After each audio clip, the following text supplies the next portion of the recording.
Welcome to a mind map session on 3D। जो भी हमने सर्कल बनाया, जो भी हमने पैराबोला बनाया, जो भी हमने स्ट्रेट लाइन बनाई, वो सब की सब एक 2D प्लेन में बनी थी, एक प्लेन में बनी थी जिसका नाम था XY प्लेन। अब हम आपकी सोच को एक नया पंख, एक नई उड़ान, एक नई दिशा देते हैं, एक नई डायमेंशन देते हैं जिसे हम कहते हैं Z एक्सिस। कहने का मतलब है यह तीन एंगल्स मिलकर वेक्टर की डायरेक्शन को स्पेसिफाई करते हैं, इसलिए अल्फा बीटा गामा क्या कहलाते हैं?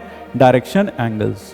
सबसे इंपॉर्टेंट पॉइंट जो इसमें बार बार देखने को आपको मिलेगा वो यह वाला पॉइंट है कि डायरेक्शन कोसाइन स्क्वायर्स का जो सम होता है that is equal to 1। So this is an important point here. Advance भी इसके ऊपर अभी नहीं गया है, इसके ऊपर प्रॉब्लम्स नहीं पूछे हैं, लेकिन पता नहीं किस रूप में नारायण मिल जाए, कब जेई एडवांस इसके ऊपर प्रॉब्लम्स पूछ ले। हेलो प्यारे बच्चों, सभी को मेरी तरफ से हमेशा की तरह जय Shri Krishna, Radhe Radhe Radhe Radhe to everyone and welcome to a mind map session on 3D। इसके पहले जो हमने किया था वो था वेक्टर अलजेब्रा, और नेक्स्ट जो आज हम कवर करने जा रहे हैं वो है 3 dimensional coordinate geometry. 3 dimensional coordinate geometry को अगर मैं वेक्टर अलजेब्रा का एप्लीकेशन भी कहूं तो शायद गलत नहीं होगा, क्योंकि इसमें वेक्टर बहुत अच्छी तरीके से यूज होता है। In fact scalar triple product, vector triple product के यूजेस भी यहां देखने को आपको मिल जाएंगे। तो ये चैप्टर एक तरीके से एप्लीकेशन है किसका? वेक्टर अलजेब्रा का। तो जैसा कि हर बार मैं बोलता आया हूं, एक नोटबुक और एक पेन के साथ तैयार हो जाइए ताकि आप मेरे साथ शॉर्ट नोट्स बना सके। 3 डायमेंशनल कोऑर्डिनेट ज्योमेट्री में आज जो हम करने वाले हैं वो है 3 डायमेंशनल कोऑर्डिनेट ज्योमेट्री का माइंड मैप। और शुरुआत करते हैं सबसे पहले बेसिक डेफिनेशन से, जिसमें आता है क्वाड्रेंट और एक्सिस।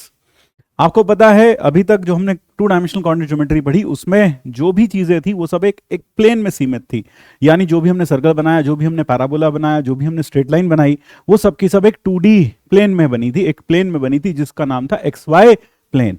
अब हम आपकी सोच को एक नया पंख, एक नई उड़ान, एक नई दिशा देते हैं, एक नई डायमेंशन देते हैं जिसे हम कहते हैं Z axis. So now everything that was just limited to XY plane will now be anywhere in the space। यानी अब जो हो सकता है, जो लाइन बने, जो प्लेन बने, जो लाइन बने, जो सर्कल बने, वो सब कहां बन सकते हैं? 3D स्पेस में। क्योंकि अब वो सारी चीजें जमीन से उठकर कहां आ जाएंगी? हवा में कहीं तैरने लगेंगी। यानी पैराबोला जो आपने पहले कभी जमीन पर बनाया था वो पैराबोला हो सकता है कहीं बीच में स्पेस में फ्लोट करता हुआ आपको दिखाई दे। जो हाइपरबोला आपने बनाया था 2D स्पेस में, वो 3D स्पेस में कहीं फ्लोट करता हुआ आपको दिखाई दे। तो इस तरह से कह सकते हैं कि 3 dimension geometry is just an extension to 2D with another dimension being added and that is the Z dimension. तो यहां पर हमारे पास ये 3 एक्सिस हैं, X axis, Y axis, Z axis. और ध्यान रखिएगा इनको हमेशा इसी फॉर्म में बनाया जाता है X Y Z, क्योंकि I क्रॉस J करने पर K मिलना चाहिए। तो कभी भी ऐसा ना बनाए यहां X यहां Y, तो आपका सिस्टम लेफ्ट हैंडेड सिस्टम बन जाएगा, दैट वुड बी रॉन्ग। तो X Y और फिर Z, that is how it should be. तो किसी भी पॉइंट तक पहुंचने के लिए अगर उसके कोऑर्डिनेट्स हैं X, Y, Z, तो इस पॉइंट तक पहुंचने के लिए पहले हम X पर चलते हैं।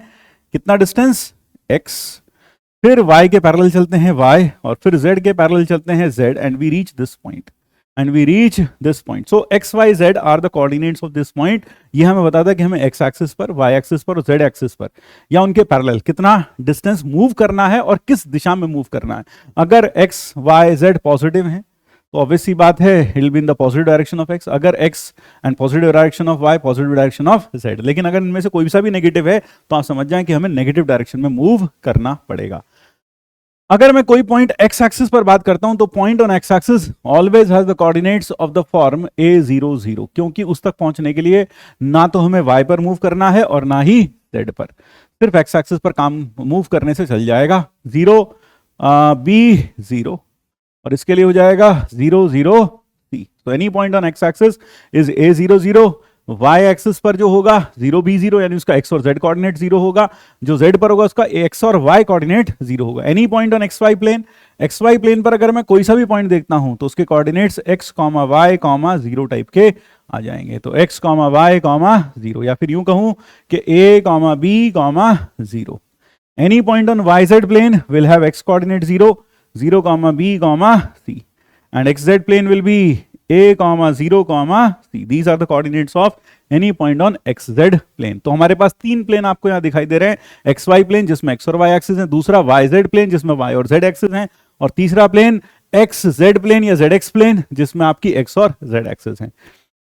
फिर बात करते हैं, जिस तरह से 2D में हम बात करते थे किसकी, क्वाड्रेंट की, 3D में हम बात करते हैं ऑक्टेंट की। क्योंकि अगर 2D में देखा जाए तो पूरे XY प्लेन को जो ये कोऑर्डिनेट एक्सिस थी 4 हिस्सों में बांटती थी, 1 2 3 4, हर हिस्से को क्वाड्रेंट बोला जाता था। इसी तरह से जो ये ऑक्टेंट है ये पूरे के पूरे यूनिवर्स को या स्पेस को 8 हिस्सों में बांटती हैं, हर हिस्से को क्या बोला जाता है, ऑक्टेंट बोला जाता है।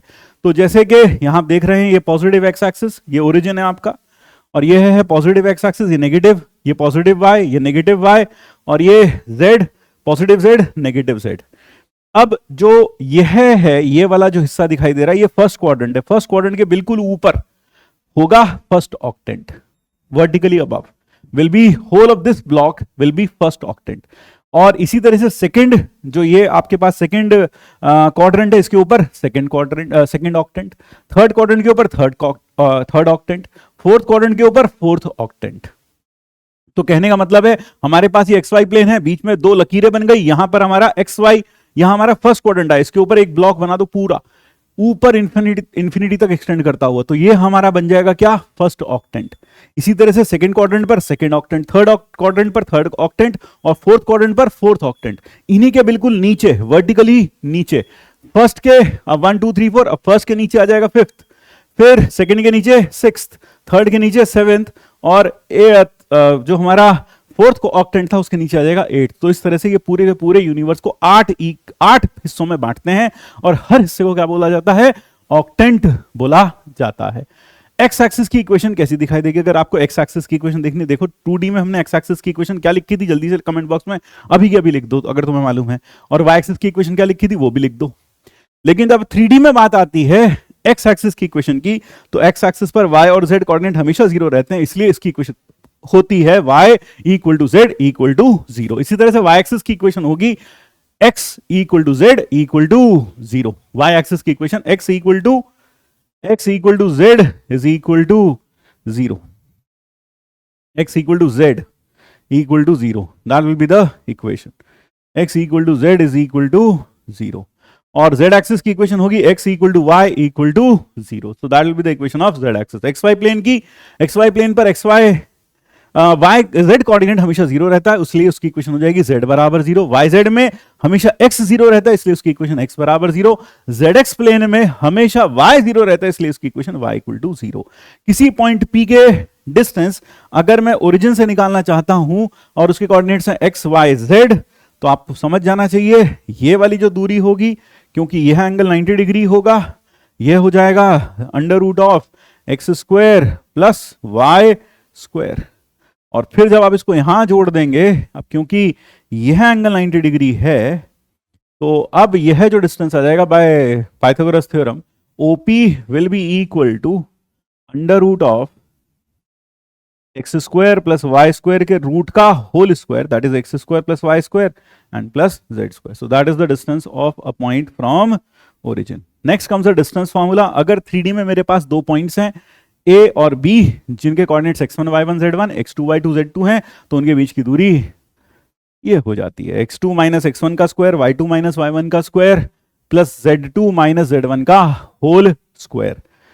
यहां पर डिस्टेंस फॉर्मूला जो आपने 2D में पढ़ा है, बस उसमें एक छोटा सा माइनर चेंज क्या है, यहां पर z वाला डिस्टेंस z2 माइनस z1 का होल स्क्वायर और यहां जुड़ जाता है। Next is section formula. अगर मान लीजिए हमारे पास कोई पॉइंट है A या P, जो के कोऑर्डिनेट्स हैं इसके x1 y1 z1 और Q के कोऑर्डिनेट्स हैं x2 y2 z2, and we want the coordinates of a point R which divides the join of PQ in the ratio m1:m2। तो जैसा आपने 2D में पढ़ा था बिल्कुल वैसा ही यहां 3D में भी है। यह पॉइंट है R, इसके कोऑर्डिनेट्स हैं x y और z। यह पॉइंट है P, जिसके कोऑर्डिनेट्स हैं x1 y1 और z1। these are the coordinates of P and these are the coordinates of Q, which is x2 y2 and z2, और यह रेशियो है m1 रेशियो m2। तो आपने पढ़ा है जो हमें सेक्शन फॉर्मूला में मिलता है वो this into this plus this into this upon m1 plus m2। तो m1 x2 plus m2 x1 upon m1 plus m2। इसी तरह से m1 y2 plus m2 y1 upon m1 plus m2। इसी तरह से z के लिए ये तो हो गया इंटरनल डिवीजन। इसी तरीके से आपको एक्सटर्नल डिवीजन में अगर चाहिए, से यह पॉइंट है P, this is x2, this is x1 y1 z1, x1 y1 z1, these are the coordinates of P and these are the coordinates of Q, x2 y2 z2, और यह point है R which is x ratio x comma y comma z, these are the coordinates of R. तो R के coordinates x comma y comma z, these are the coordinates. और मुझे फिर से क्या दे रखा है, मुझे दे रखा है P R is to R Q R is m1 ratio m2 where m1 is bigger than m2। तो ये हो गया एक्सटर्नल डिवीजन के लिए। तो एक्सटर्नल डिवीजन में जहां m1 m2 से बड़ा है, ऑब्वियस सी बात है पॉइंट इधर की साइड होगा, ये हमने वेक्टर अलजेब्रा में भी देखा। So point will be on this side, और यह रेशियो होगा ये m2 और यह रेशियो m1। तो क्या मिलेगा, there will be coordinates of r will be mx1 m2x1 minus m1x2 upon m2 minus m1, और फिर m2y1 minus m1y2 upon m2 minus m1। और अगर आप चाहो तो m1x2 माइनस m2x1 भी कर सकते हैं, नीचे फिर m1 माइनस m2 हो जाएगा। इसी तरह से m2z1 minus m1z2 upon m2 minus m1। These are the coordinates of R in case of external division। तो external division के केस में ये कोऑर्डिनेट्स हो जाएंगे R के। और अगर P मिड पॉइंट है, R मिड पॉइंट है, तो ऑब्वियस सी बात है x1 plus x2 by 2, y1 plus y2 by 2, z1 plus z2 by 2। Next comes direction cosines of a vector. Suppose मेरे पास एक वेक्टर है A, और मैंने उस वेक्टर को मूव करते करते उठाकर कहाँ रख दिया, ओरिजिन पर रख दिया। अब जैसे ही मैंने इसे ओरिजिन पर रखा, तो ये वेक्टर x, y और z एक्सिस के साथ कोई ना कोई पॉजिटिव x, पॉजिटिव y और पॉजिटिव z के साथ कोई ना कोई एंगल बनाएगा, अल्फा, बीटा और गामा। यह तीन एंगल्स इसके डायरेक्शन एंगल्स कहलाते हैं, क्योंकि किसी गिवन वेक्टर के लिए तीनों एंगल्स फिक्स्ड होते हैं, ये चेंज नहीं हो सकते। ये बेसिकली उस वेक्टर की डायरेक्शन को एक तरीके से स्पेसिफाई करते हैं, क्योंकि अगर आप इस वेक्टर को थोड़ा सा भी हिलाएंगे तो उस केस में अल्फा बीटा गामा सेम नहीं रहेंगे, दे विल चेंज। तो कहने का मतलब है यह तीन एंगल्स मिलकर वेक्टर की डायरेक्शन को स्पेसिफाई करते हैं, इसलिए अल्फा बीटा गामा क्या कहलाते हैं, direction angles. Alpha beta gamma are called direction angles of vector A. ये डायरेक्शन एंगल्स हैं ए वेक्टर के, एंगल्स ऑफ ए वेक्टर। तो these are direction angles of a vector. और अगर मैं इनके कोसाइंस ले लूं, if I take their respective cosines, if I take their cosines, cosines of direction angles, cosines of direction angles, direction angles of a vector, of a vector are called its direction cosines। उनको क्या बोलते हैं, इसके direction cosines, and are represented by LMN। और ये किससे represent होते हैं, represented by L which is cos alpha, M which is cos beta and n which is cos gamma। Mind you, alpha, beta, gamma are the angles which the vector will make with positive direction of x, y and z axis। तो ये चीज आपको याद रखनी है। फिर तीसरी important बात कि इन तीनों के स्क्वायर्स का जो सम होता है, L square plus M square plus n square is equal to 1। Sum of squares of the direction cosines is 1।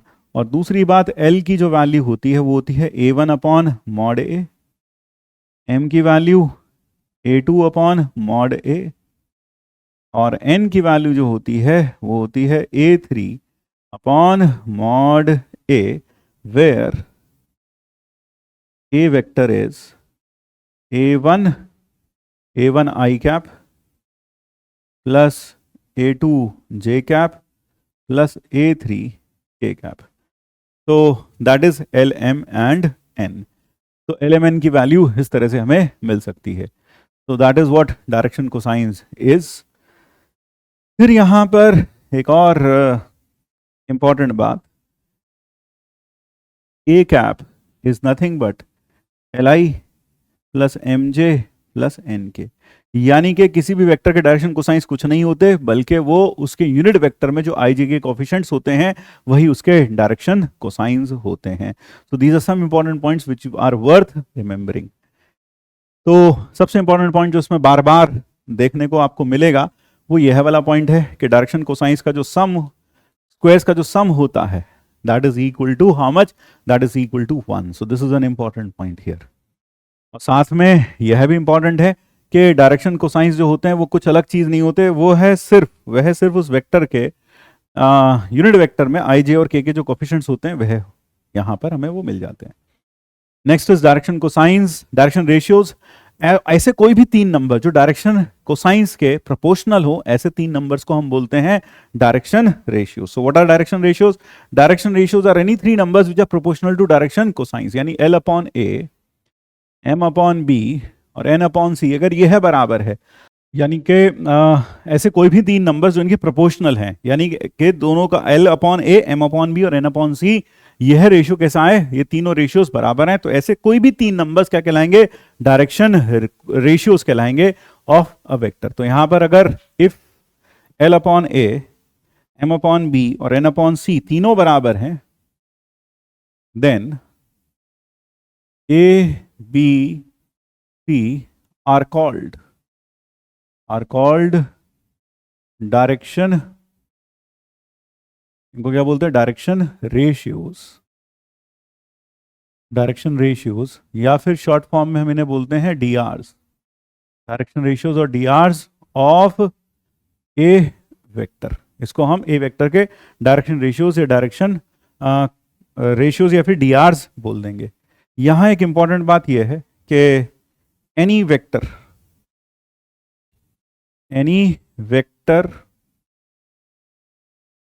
A has a unique set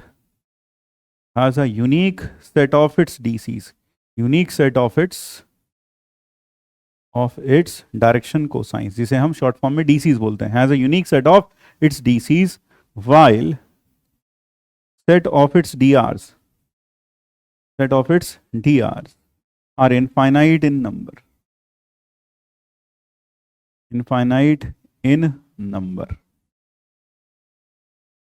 ऐसा इसलिए क्योंकि यहां पर हम यह देख सकते हैं कि यहां अगर मैं a को ले लूं 2l, b को ले लूं 2m और c को ले लूं 2n, तब भी ये रेशियो बराबर हो जाएगा।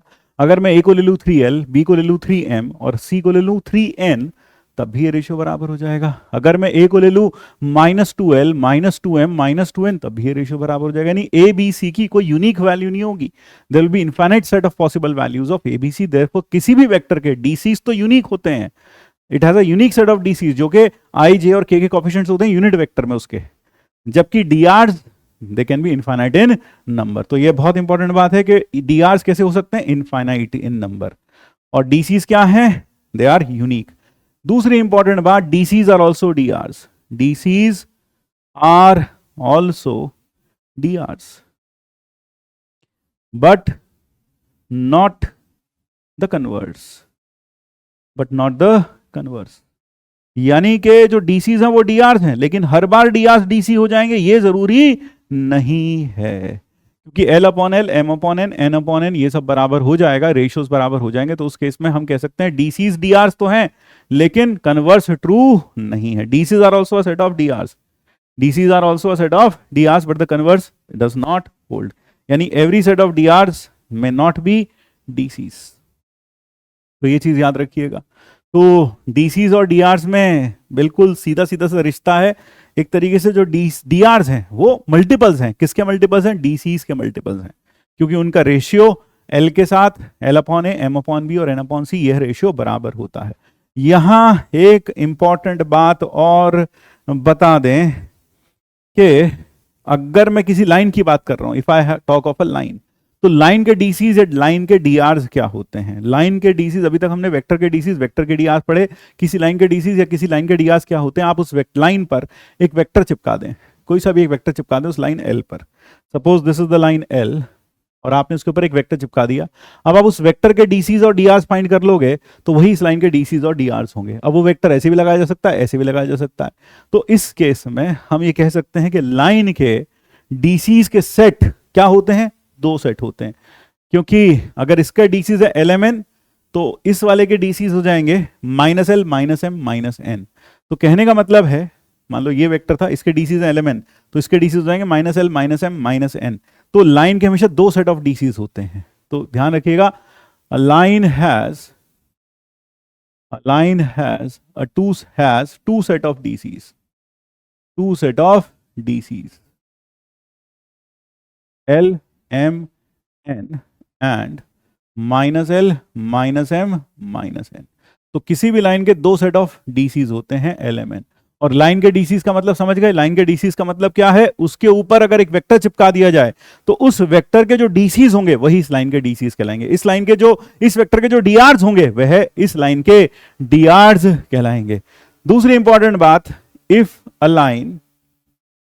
Line has DCs l m n then unit vector along line is given by li plus mj plus nk. So this will be a unit vector along the line अगर किसी line के DCs LMN है और अगर किसी line के DRs a b c हैं। If a line has DRs कितने होंगे? डीआरस तो इनफाइनाइट होंगे ही। If a line has DRs as a b c then vector along या फिर पैरेलल, हम पैरेलल भी बोल सकते हैं, अलोंग बोलो या पैरेलल बोलो, along line is then a vector along line is a i plus b j plus c k. तो these are 2 points worth remembering. अगर डीसीज किसी लाइन के हैं एलएमएन तो उसके अलोंग जो यूनिट वेक्टर होगा वो होगा l i plus m j plus n k, और अगर उसके D R a b c हैं तो vector along the line will be a i plus b j plus c k. अब अगर ये चीज यहां अच्छे से हैंडराइटिंग में लिखी है, if a line has DCs element then the unit vector along line can be written as l i plus m j plus n k. फिर if a line has D R direction ratios as a b c then the vector along line is given as a i plus b j plus c k. ठीक है, तो this is it. फिर next, अगर मैं DCs of x axis देखूं, आपसे पूछूं DCs of x axis, DCs of x axis, x axis के साथ कितना एंगल बनाती है? 0। तो cos 0 इज 1, y के साथ 90, z के साथ 90, तो cos 90 y 90 0 90 90 0। So these are the direction cosines of x axis. अगर मुझे दो लाइंस के बीच का एंगल निकालना है, मान लीजिए मेरे पास है एक लाइन L1, उसके डीसीज हैं L1 M1 N1 और डीआरस, एक सेट ऑफ डीआरस हैं A1 B1 C1। इसी तरह से दूसरी लाइन है L2, उसके डीसीज हैं L2 M2 N2 और डीआरस हैं A2 B2 C2। तो यूनिट वेक्टर, अगर मैं यूनिट वेक्टर अलोंग L1 लिखूं, unit vector along L1, I say V1 cap will be equal to L1I plus M1J plus N1K।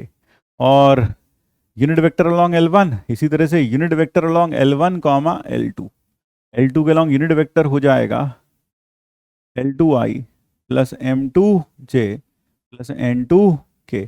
इसी तरीके से अगर आपसे कहा जाए vector along L1, a vector along L1, एक वेक्टर लिखना है L1 के along, a vector along L1 comma L2।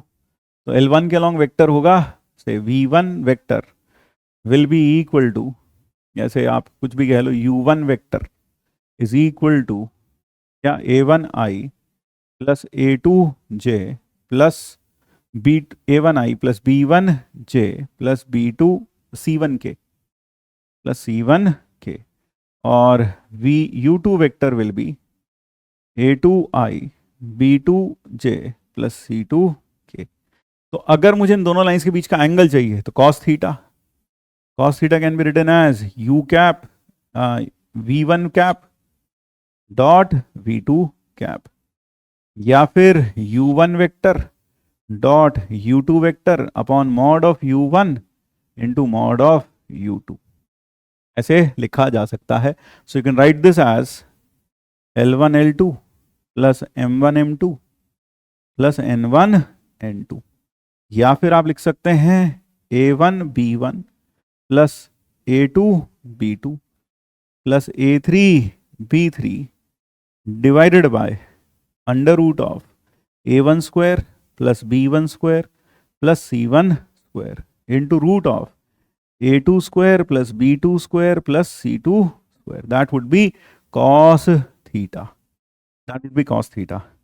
आप इसमें चाहें तो आप V1 कैप डॉट, अगर आप चाहते तो आप ये भी कर सकते थे, V1 cap dot U2 vector upon mod U2, you could have used this also, और इसी तरह से V2 cap dot U1 upon mod U1, यह भी यूज कर सकते थे। You could have used those also if you wanted.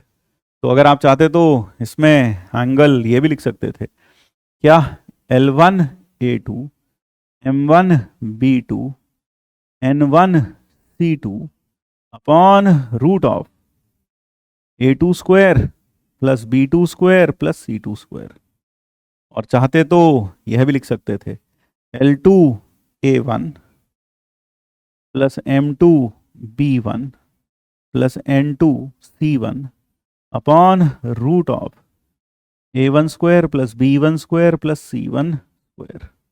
You could have done this also. तो यह याद रखिएगा कि दो लाइंस के बीच का एंगल हम ऐसे निकाल सकते हैं। That is how we can find out the angle between two lines. अब अगर लाइंस परपेंडिकुलर हो तो ऑब्वियसली बात है L1 L2 M1 M2 N1 N2 cos theta 0 हो जाएगा, कि cos 90 की वैल्यू 0 होती है। और अगर लाइंस पैरेलल हैं तो थीटा 0 हो जाएगा, यानी दोनों वेक्टर्स पैरेलल हो जाएंगे, यानी उनके I J और K के जो कोफिशिएंट्स हैं उनका रेशियो सेम हो जाएगा। तो that is what you have. अब यहां मैं एक चीज और बता दूं आपको, किसी भी DRs को DCs में हम कैसे चेंज करेंगे, DRs टू DCs में कैसे चेंज कर सकते हैं, how can we change DRs to DCs। Suppose मेरे पास जो DRs हैं वो हैं A B C, then DCs जो हो जाएंगे कॉरस्पॉन्डिंग वो हो जाएंगे L will be equal to plus minus A upon root of A square plus B square plus C square, और M की वैल्यू हो जाएगी B upon plus minus B upon root of will be plus minus B upon root of A square plus B square plus C square, और N will be equal to plus minus C upon root of A square plus B square plus C square। इसमें याद रखने वाली बात यह है कि same sign is taken throughout, same sign is taken through out.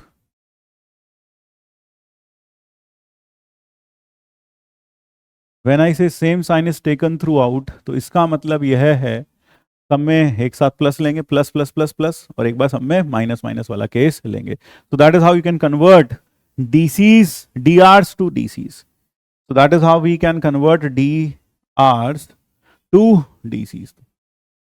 दूसरी एक इंपॉर्टेंट बात, किसी भी वेक्टर में जो IJ के कोफिशिएंट्स होते हैं, है ना, दूसरी इंपॉर्टेंट बात, अगर A वेक्टर है A1I plus A2J plus A3K, तो आपको याद होगा L की वैल्यू थी A upon A1 upon mod A, M की वैल्यू थी A2 अपॉन मॉड A, और N की वैल्यू थी A3 अपॉन मॉड A। तो यहां से मैं कह सकता हूं कि L upon A1, M upon A2 और N अपॉन A3 ये सब के सब आपस में बराबर होंगे 1 अपॉन मॉड A के, और क्योंकि ये 3 नंबर्स है जो प्रोपोर्शनल है LMN के, this implies A1 A2 A3 A1 A2 A3 are a set of DRs of A vector। तो यहां पर ध्यान रखिएगा, किसी भी वेक्टर में जो आई जे के कोफिशिएंट्स होते हैं, आई जे और के जो कोफिशिएंट्स होते हैं, वो उस वेक्टर के डीआर्स का एक सेट होता है। डीआर्स का एक सेट, डीआर्स तो इनफाइनाइट होते हैं, उन इनफाइनाइट सेट में से एक पॉसिबल सेट यह भी होगा, एक पॉसिबल सेट यह भी होगा। This is also one possible set of its DRs. अगर मुझे दो पॉइंट्स को ज्वाइन करने वाली लाइन के, देखो मान लो मेरे पास ये दो पॉइंट्स हैं, एक पॉइंट है A1 B1 C1 और एक पॉइंट है A2 B2 C2। A1 B1 या X1 Y1 Z1 ऐसे लेते हैं, सॉरी ये लेते हैं X1 Y1 और Z1 ये, और दूसरा पॉइंट है B X2 Y2 और Z2।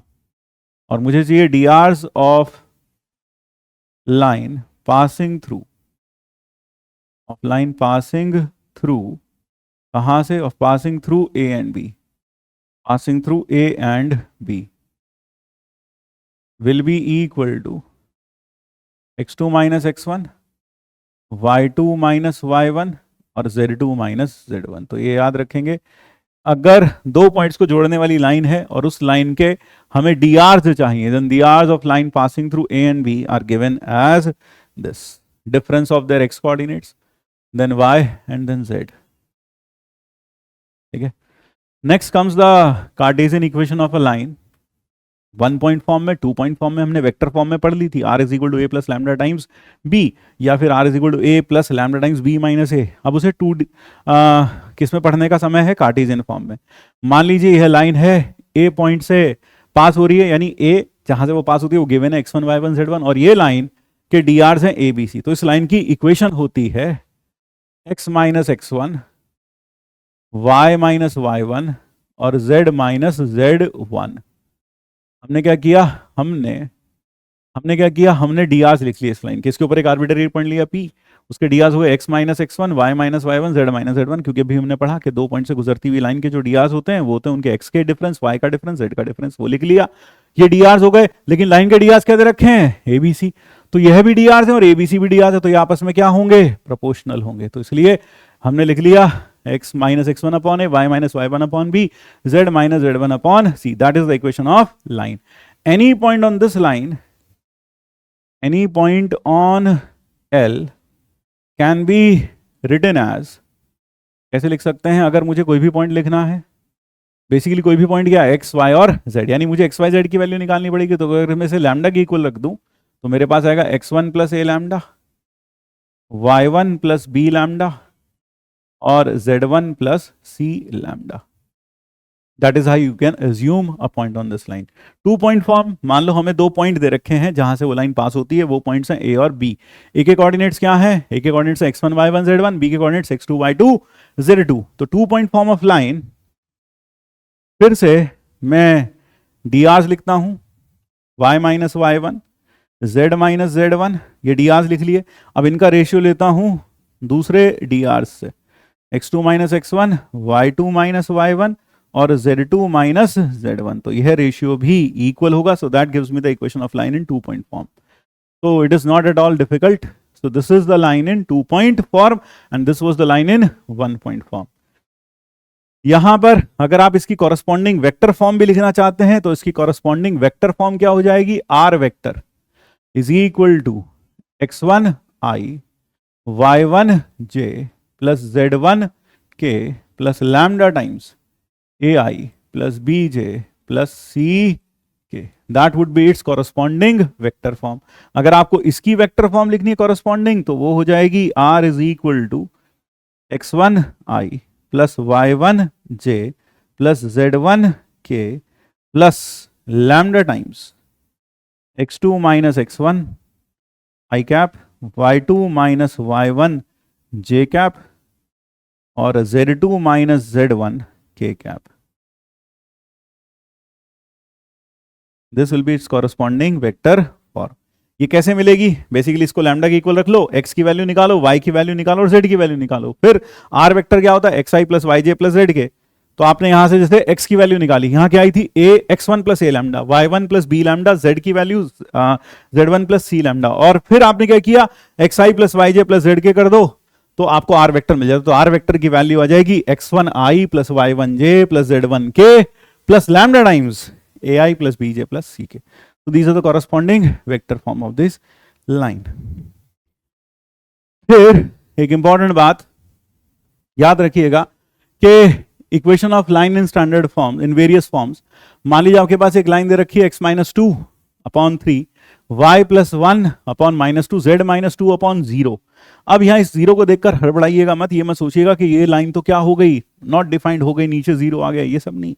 आप ये समझिए कि अगर मैं इसको लैम्डा के इक्वल रखता हूं, if I put it equal to lambda, then z coordinate will always be 2 on this line। इसका मतलब ये इस लाइन पर z coordinate हमेशा 2 रहने वाला है, यानी ये लाइन xy प्लेन के पैरेलल है और z एक्सिस के परपेंडिकुलर है। तो जिस भी वेरिएबल के नीचे जीरो आ जाए तो समझ जाएं वह लाइन उस एक्सिस के परपेंडिकुलर होगी।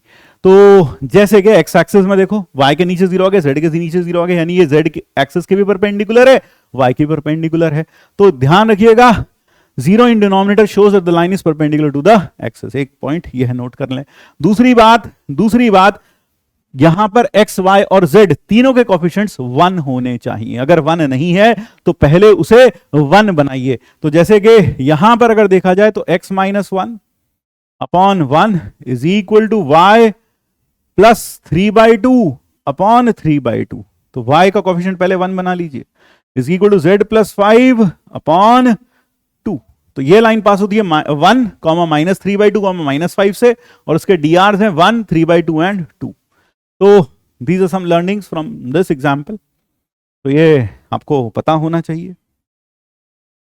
फिर अगर बात करूं दो लाइंस के शॉर्टेस्ट डिस्टेंस के बीच में के बारे में, जिससे सबसे ज्यादा सवाल आते हैं, तो वेक्टर में तो फॉर्म में तो हमने पढ़ लिया था, अब उसी चीज को हम यहाँ स्केलर फॉर्म में मतलब कार्टेशियन फॉर्म में देख रहे हैं। This is n1 and this is n2, और यह लाइन पास हो रही है एक पॉइंट A से जिसके कोऑर्डिनेट्स हैं x1, y1, z1, और यहां पर यह लाइन, यह दूसरा पॉइंट है B जिसके कोऑर्डिनेट्स हैं x2, y2, z2। इस लाइन के जो drs हैं वो हैं ai, a1i, b1j plus c1k। Sorry, मतलब drs तो मुझे ऐसे लिखने चाहिए, a1, b1 और c1। इसके जो drs हैं वो हैं a2, b2 और c2। और मैं किन लाइंस की बात कर रहा हूं? एक लाइन L1, उसकी इक्वेशन क्या है? x minus x1 upon a1, y minus y1 upon b1 और z minus z1 upon c1। और दूसरी लाइन जो है वो है x minus x2 upon a2 is equal to y minus y2 upon b2 is equal to z minus z2 upon c2। ये दूसरी line है। तो इनके बीच का जो शॉर्टेस्ट डिस्टेंस होगा वो था AB का projection on P cross Q। तो AB का projection on P cross Q वो यहां पर हो जाएगा x2 minus x1, y2 minus y1 और z2 माइनस z1। और यहां a1, b1, c1, a2, b2, c2, this whole divided by mod of P cross Q। Now what is P and what is Q? Basically आपने देखा होगा जो short test distance था उसका formula था AB dot P cross Q। तो अगर AB dot P cross Q देखा जाए यही था, और नीचे क्या था? Mod of P cross Q का होल मॉड, यही था। तो ऊपर देखा जाए तो ये तो बॉक्स प्रोडक्ट बन गया किसका? AB P और Q का। AB P और Q का बॉक्स प्रोडक्ट बन गया, और नीचे P क्रॉस Q का मॉड्यूलस, ये आ जाता है। That is what you get from here, that is what you get from here. तो यहां से आप देख सकते हैं कि AB P वेक्टर क्या होगा? P vector will be parallel to this line which will be A1I B1J plus C1K, and Q vector will be a vector parallel to this line which is A2I B2J T2K. तो आप इस तरह से इसमें short distance निकाल सकते हैं। ध्यान रखिए जेईई मेंस के पॉइंट ऑफ व्यू से यह है बहुत बहुत बहुत ज्यादा इंपॉर्टेंट है। तो आपको अपनी शिफ्ट में एक सवाल तो इसके ऊपर देखने को मिलेगा ही मिलेगा, तो इसलिए यह है अच्छे से देख लें। Shortest distance between two skew lines, तो हमारे पास ये दो स्क्यू लाइंस थी, ठीक है। Next is projection of a point on a line. अगर मुझे किसी पॉइंट का प्रोजेक्शन निकालना है तो बेसिकली मुझे फुट ऑफ परपेंडिकुलर निकालना है, बस कुल मिलाकर ये करना है।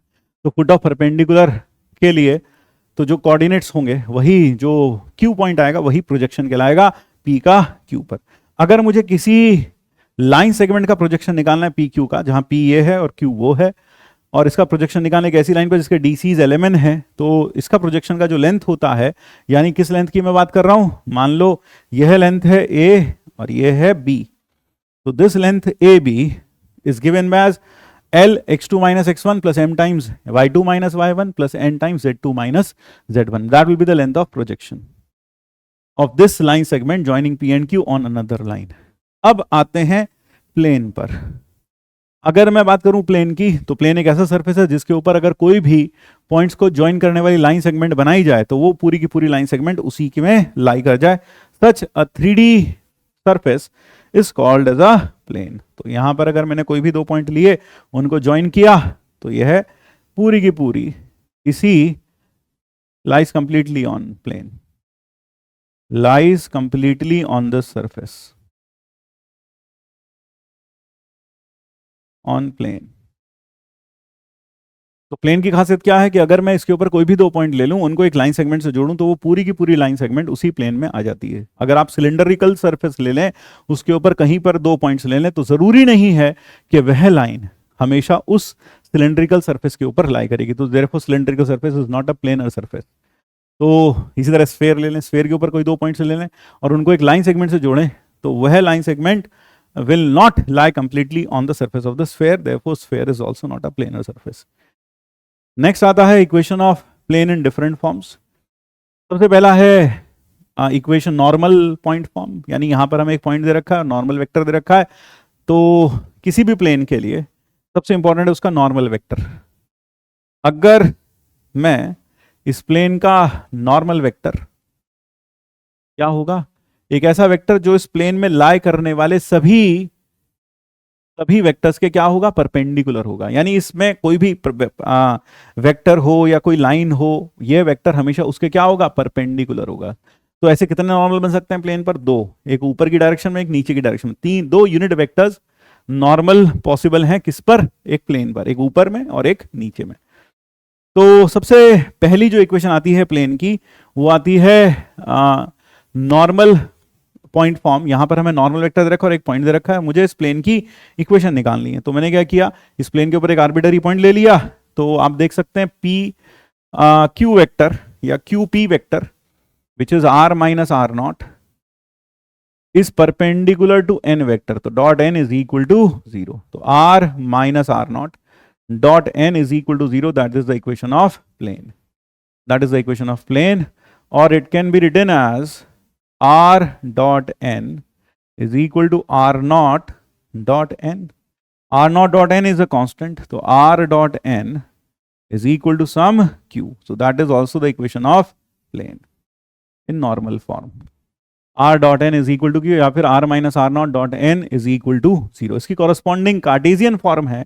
मान लीजिए प्लेन जो r naught है वो क्या है, अगर मान लें n वेक्टर तो है हमारा नॉर्मल वेक्टर, वो है ai प्लस बीजे प्लस सी के, और जो आर नॉट वेक्टर है, जो पोजीशन वेक्टर है, वो है x1 i plus x2 j plus x3 के, और आर वेक्टर को हमेशा क्या लेते हैं, xi plus yj plus z के। तो अगर आप यहां इसे रखेंगे तो इस प्लेन की equation, corresponding equation in Cartesian form will be a times x minus x1 plus b times y minus y1 plus c times z minus z1 is equal to 0।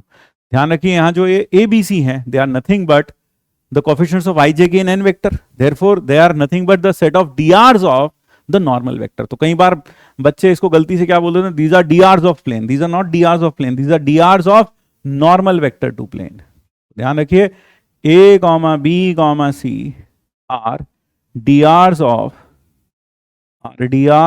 of normal to plane. Of normal to plane. So this is the corresponding equation of a plane in Cartesian form. A times x minus x1, b times y minus y1 और c times z minus z1. अगर general equation की बात करें तो अभी अभी हमने देखा प्लेन की इक्वेशन थी which passes through x1 y1 z1 and has the normal vector as ai plus bj plus ck. उसकी जो इक्वेशन थी वो यह थी. तो अगर हम इसे लिखते हैं ax plus by plus cz minus ax1 minus by1 minus cz1 is equal to 0 और इस कांस्टेंट को d कर दें तो ax plus by plus cz, this is the general equation of plane plus d equal to 0. तो ये हो गई हमारी प्लेन की जनरल इक्वेशन. तो every linear relation in x, y and z will always represent a plane. और ध्यान रखिएगा coefficients of x, y, z जो भी प्लेन में होते हैं वो हमेशा coefficients of x, y, z in equation of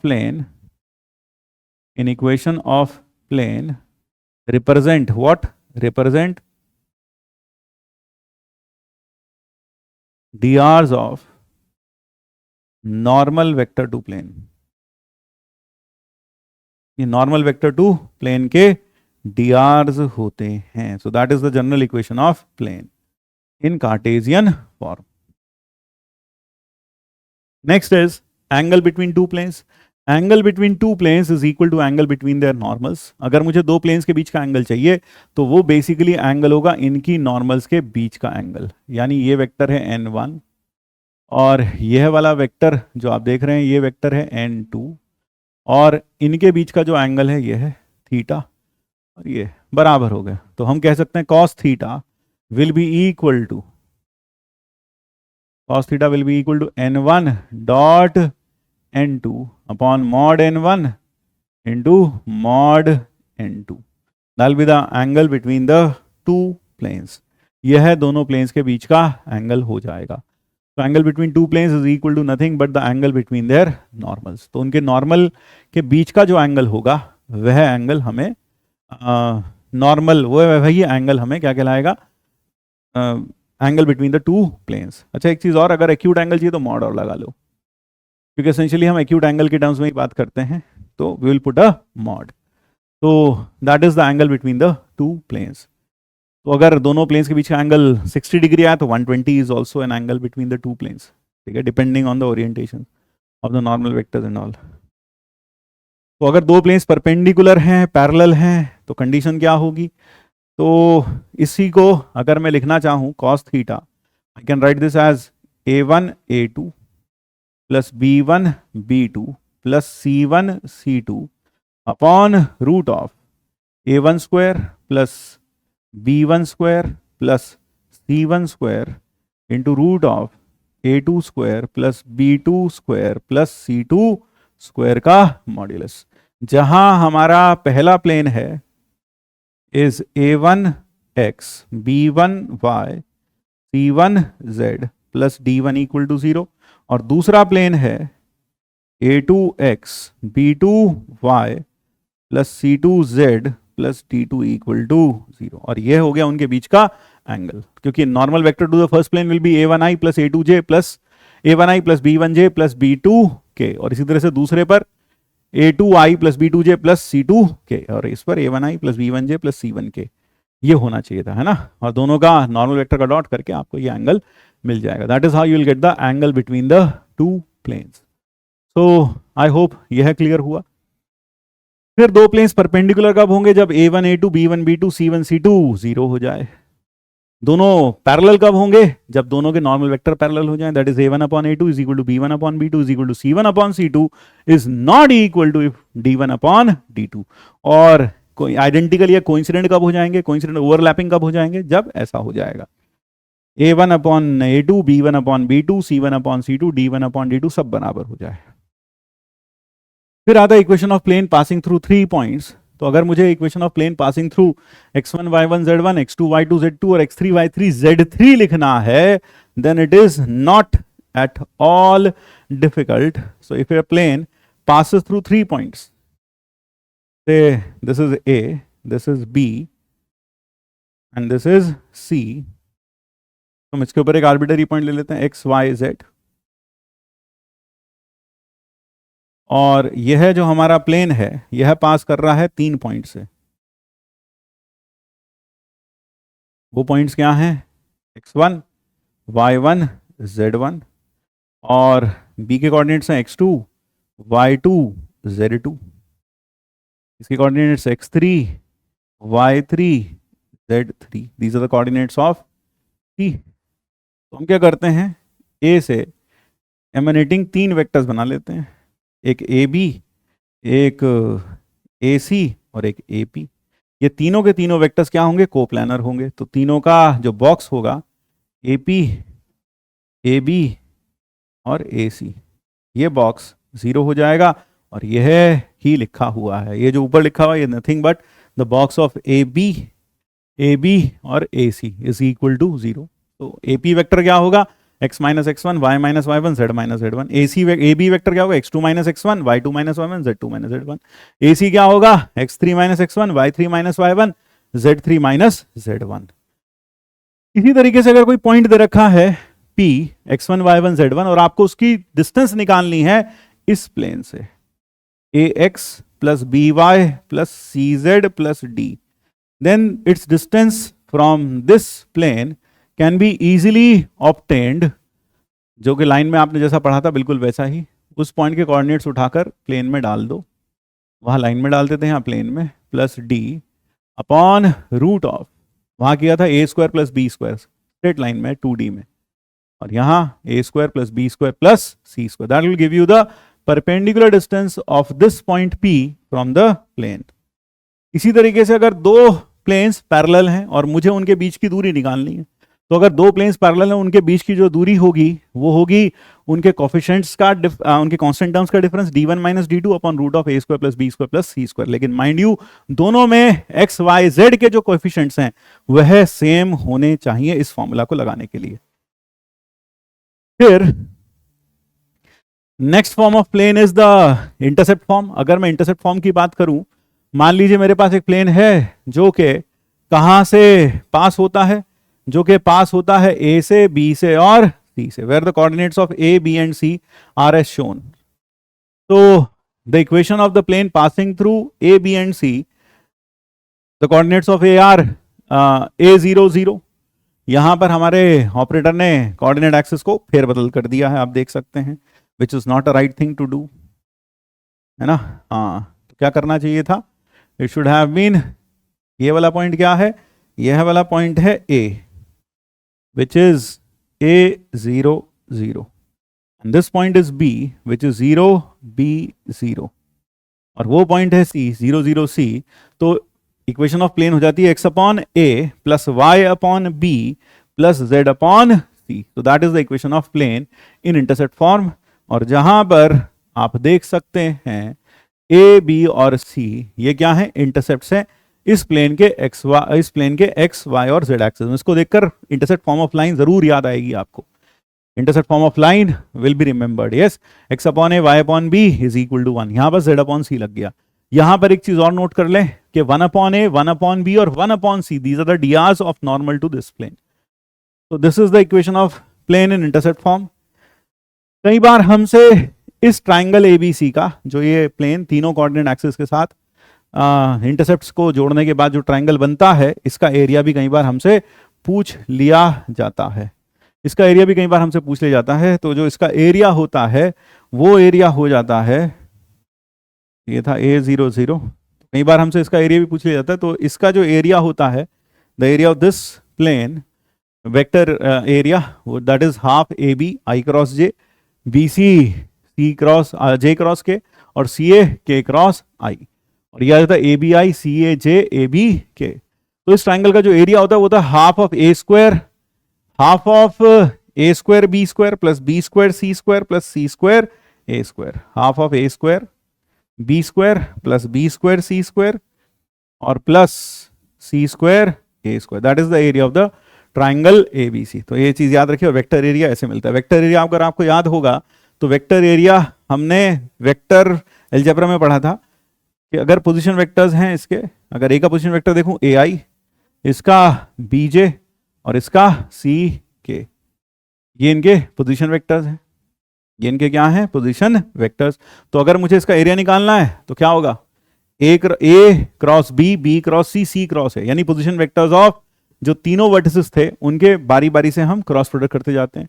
तो पहला वर्टेक्स ए क्रॉस बी, तो ए क्या है ए आई, बी क्या है बी जे, तो ए आई क्रॉस बी जे, फिर बी क्रॉस सी, फिर सी क्रॉस ए। तो जो हमने वेक्टर अलजेब्रा में फॉर्मूला पढ़ा था उसी का यहां यूज हुआ है वेक्टर एरिया निकालने के लिए। Next is normal form of plane. Normal form of plane में आपको क्या दिया गया होगा, आपको दिया गया होगा unit normal drawn from plane, drawn from origin to the plane ना, unit normal drawn from origin to the plane. So this point is origin and साथ ही साथ आपको इस से इसका परपेंडिकुलर डिस्टेंस भी रखा है, perpendicular distance of origin from this plane. तो इस प्लेन की जो इक्वेशन होती है वो होती है r dot n cap is equal to d, that is the equation of plane in normal form, जहां पर d is greater than 0, r dot n cap is equal to d, that is the equation of plane in normal form, where the length of perpendicular dropped from origin onto the plane is known and side by side the unit normal vector along the perpendicular is also known, drawn from origin। तो दो चीजें पता होनी चाहिए इसके लिए। तो अगर n cap यानी मेरे पास एन कैप हो l i plus m j plus n k, तो मैं इस प्लेन की इक्वेशन कार्टेशियन फॉर्म में ऐसे लिख सकता हूं, l x plus m y plus n k is equal to d. So that is the equation in normal form. तो जैसे मान लो अगर आपको एक प्लेन की इक्वेशन दे दी जाए, x plus y plus x plus two y plus two z plus 6 is equal to 0। इसको नॉर्मल फॉर्म में चेंज करना है तो x plus two y plus two z equal to minus 6, but d has to be greater than 0, तो minus से multiply करो, minus x minus two y minus का two z is equal to 6, और फिर इसको डिवाइड कर दो किससे, इसको डी ए क्या है अभी डी आर है, इनको डी सी में बदलना है, इनका यूनिट वेक्टर होने चाहिए l square plus m square plus n square 1 आना चाहिए। तो क्या करें, इसको रूट ऑफ दिस स्क्वायर, 2 का स्क्वायर 4, 4 और 4 8 और 1 9, तो minus 1/3 minus 2/3 y minus 2/3 z is equal to 2। तो आप देखकर कह सकते हैं कि हाँ भाई ये प्लेन अब नॉर्मल फॉर्म में रिड्यूस हो गया, जहां पर distance of this plane from origin is 2 and normal unit normal drawn from origin to the plane has DCs minus 1/3, minus 2/3 and minus 2/3.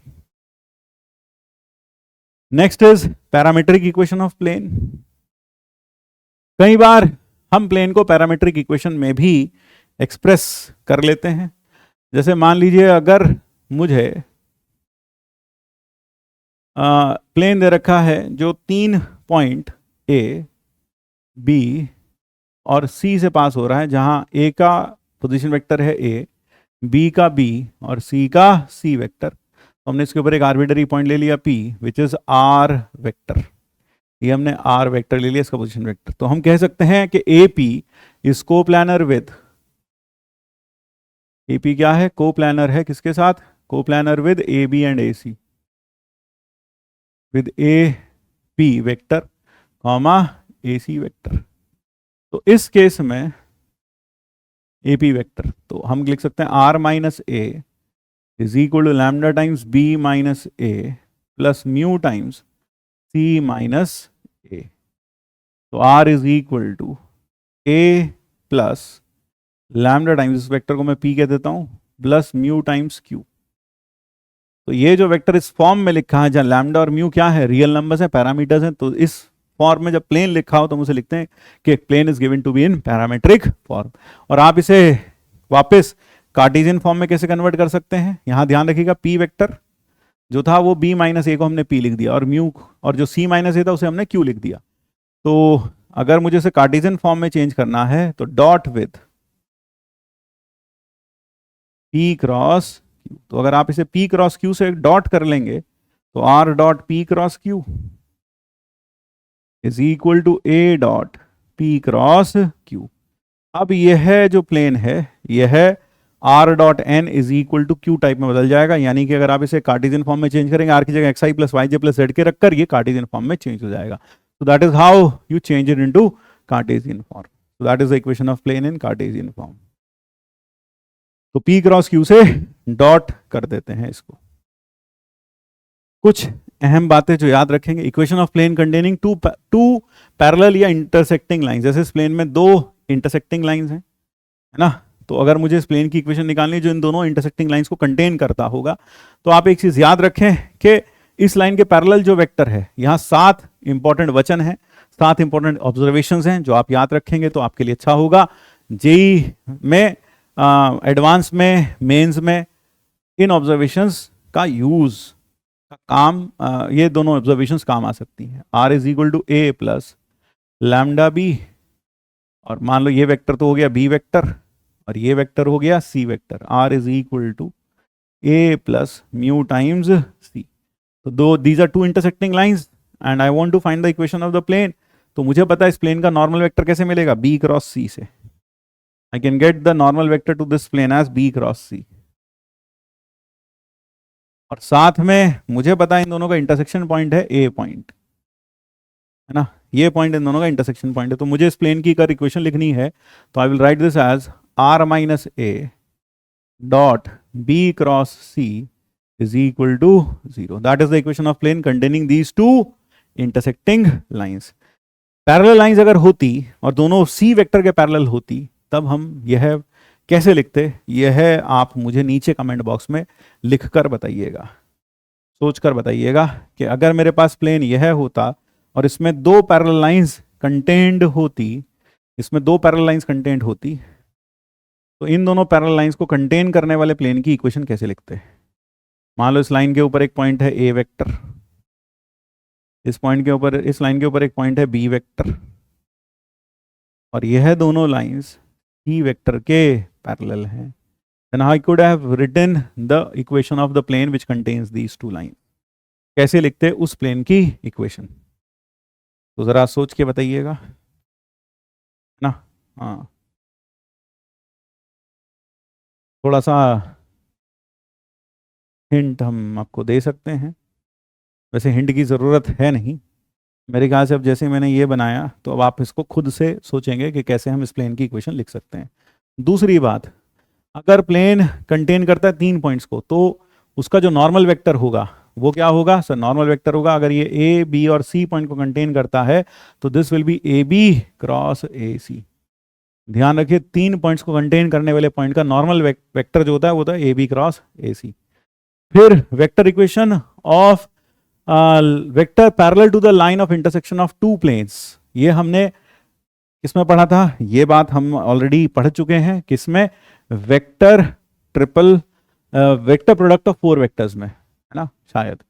यहां पर अगर इसका नॉर्मल वेक्टर है, normal vector a1i plus b1j plus c1k, और इसका जो normal vector है वो है a2i plus b2j plus b3 plus c2k, तो अगर मुझे इस प्लेन, इसकी लाइन ऑफ इंटरसेक्शन कौन सी है, ये है इसकी लाइन ऑफ इंटरसेक्शन, इस लाइन ऑफ इंटरसेक्शन के पैरेलल वेक्टर चाहिए, तो वेक्टर होगा b vector will be equal to n1 cross n2, यानी दोनों प्लेन्स के नॉर्मल का cross product. Angle between two normals, angle between two planes is equal to angle between the normals, ये हम already देख चुके हैं। फिर and next, if a line is parallel to this plane then obviously यह plane का normal है n vector, इस लाइन के पैरेलल वेक्टर आप देखें क्या होगा, b वेक्टर, तो n डॉट b 0 होगा। बस ये याद रखना चाहिए कि अगर कोई लाइन किसी प्लेन के पैरेलल है तो n dot b is equal to 0। अगर कोई लाइन किसी प्लेन के परपेंडिकुलर है तो इसी के अलॉन्ग होगा q vector, q vector will be along this line or parallel to this line, and n vector will be also parallel to the same line. तो मैं कह सकता हूं n वेक्टर और ये हो जाएगा q vector. n vector will be parallel to q vector if a line is parallel to a plane, perpendicular to a plane. Next, if a line lies in the plane, अगर कोई line इस plane के अंदर ही है, single line है, वो पूरी की पूरी प्लेन के अंदर कंटेंड है. ये कहां से पास हो रही है? ए से, ए वेक्टर, और इसके पैरेलल वेक्टर है बी वेक्टर. ठीक है, तो मुझे तो पहली चीज तो ये कि इस लाइन पर कंटेंड हर पॉइंट कहां कंटेंड होगा? प्लेन में कंटेंड होगा. तो a point will be a point on the plane.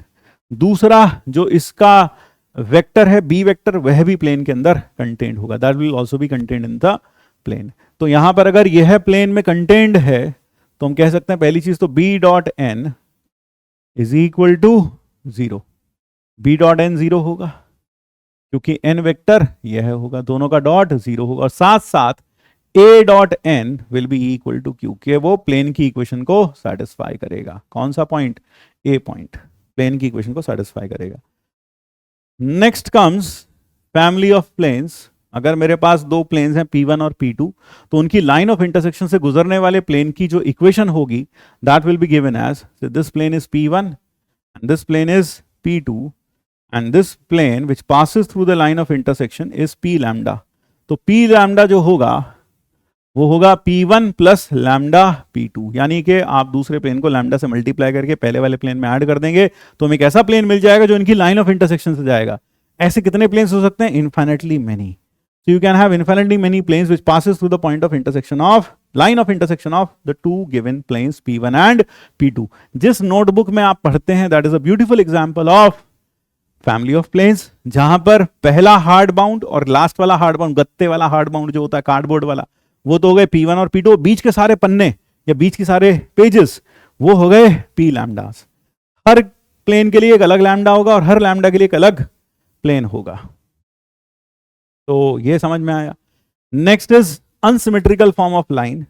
कभी कभी लाइन हमें कैसे दे दी जाती है? ऐसे एक प्लेन दे दिया P1 equal to 0 equal to P2 when the line is given in this form, या फिर कई बार ऐसे लिख दी जाती है लाइन L, ऐसे लिख दी जाती है, या फिर L P1 equal to 0 and P2 equal to 0.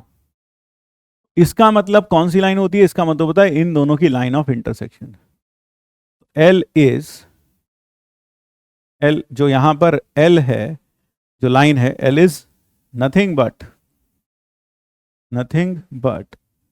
line of intersection of planes P1 and P2. P1 equal to 0 और P2 equal to 0 प्लेन्स के लाइन ऑफ इंटरसेक्शन के बारे में यहां कहा जा रहा है. वो वाली लाइन है ये. ठीक है, और इस लाइन की इक्वेशन कैसे मिलेगी?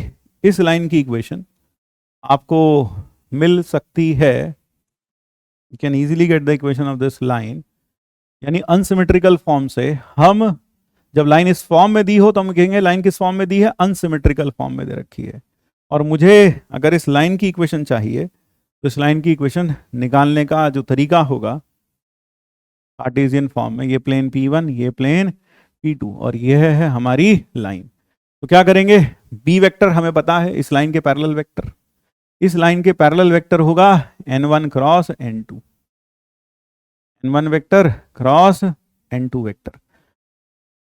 अगर मान लीजिए प्लेन की इक्वेशन है, प्लेन 1 क्या है? प्लेन 1 है a1x plus b1y plus c1z plus d1 is equal to 0. और प्लेन 2 क्या है? प्लेन 2 है a2x plus b2y plus c2z plus d2 equal to 0. तो आप समझ सकते हैं n1 वेक्टर होगा a1i b1j c1k, n2 vector होगा a2i b2j c2k. तो b वेक्टर हमें मिल जाएगा n1 क्रॉस n2. तो हमें वेक्टर पैरेलल टू लाइन मिल गया. फिर इन दोनों में put z is equal to 0, solve for x and y and get a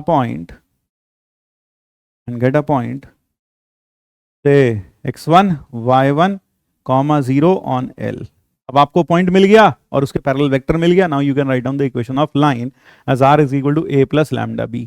तो a पॉइंट क्या हो जाएगा, जहां से लाइन पास होती है, x1 y1 0। कई बार बच्चे कहते हैं सर z 0 रखने पर x और y की वैल्यू जरूरी नहीं आ जाए। कोई बात नहीं, अगर z को 0 रखने पर x और y सॉल्व, दोनों इक्वेशंस ऑफ जो प्लेन है वो सॉल्व इनकंसिस्टेंट है, तो कोई दिक्कत वाली बात नहीं है।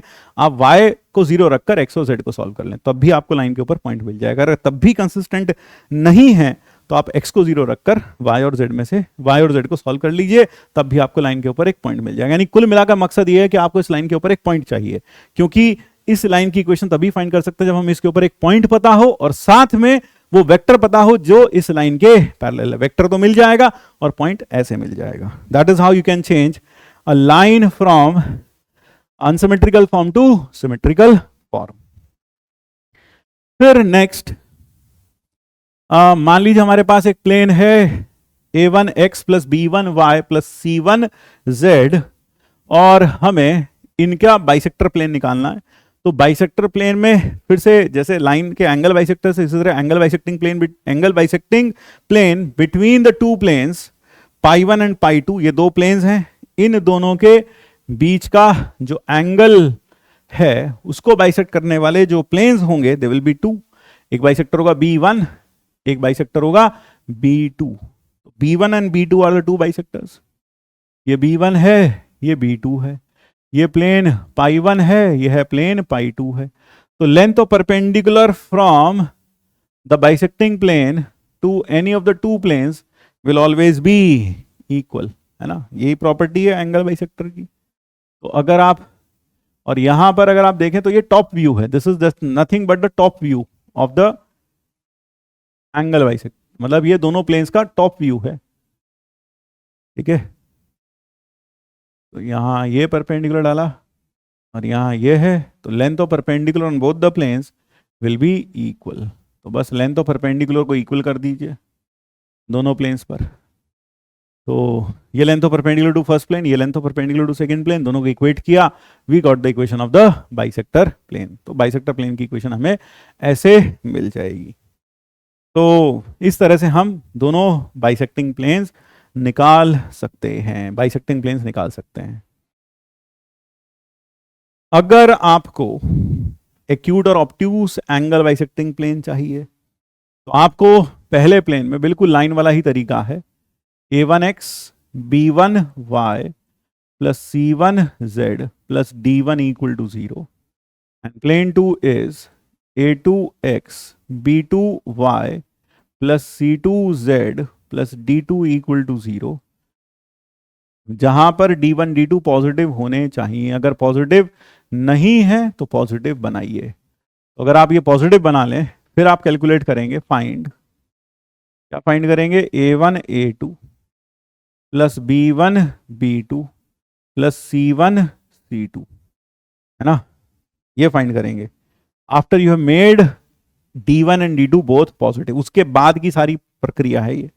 तो जैसे ही आपने ये पॉजिटिव बना लिए, फिर अगर आप देख रहे हैं, क्या देख रहे हैं कि a1 a2 b1 b2, ना,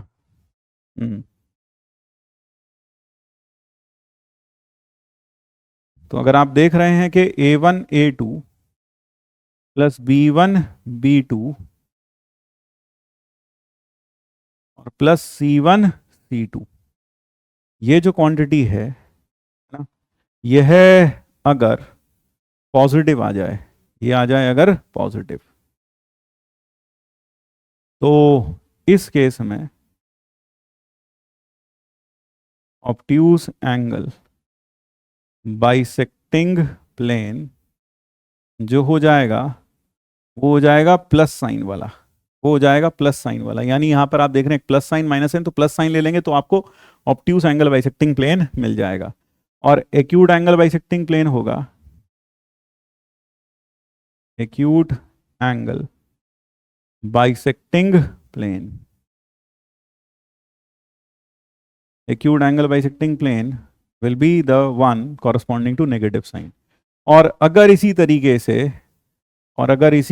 तरीके से आप देखें ये आ जाए नेगेटिव, तो ये है नेगेटिव वाला जो बाइसेक्टर होगा वह तो हो जाएगा ऑब्ट्यूज एंगल बाइसेक्टर, और पॉजिटिव वाला हो जाएगा acute angle bisector. So that is how you can easily find out कि इनमें से कौन सा एक्यूट एंगल बाइसेक्टर प्लेन है और कौन सा ऑब्ट्यूज एंगल बाइसेक्टिंग प्लेन है.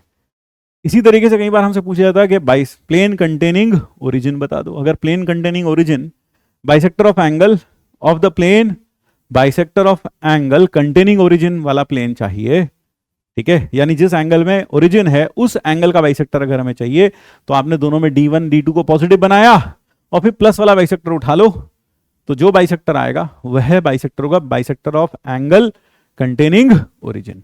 तो हालांकि इतनी डेप्थ में वहां आईआईटी ये सब चीजें मोस्टली एडवांस भी इसके ऊपर अभी नहीं गया है, इसके ऊपर प्रॉब्लम्स नहीं पूछे हैं, लेकिन पता नहीं किस रूप में नारायण मिल जाए, कब जेई एडवांस इसके ऊपर प्रॉब्लम्स पूछ ले.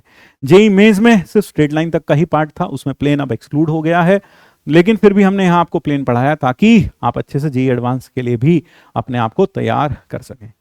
सो that is all from my side as of today. So meet you in the next class. तब तक के लिए हमेशा की तरह जय Shri Krishna, Radhe Radhe, Radhe Radhe to everyone. Thank you, tata and bye bye.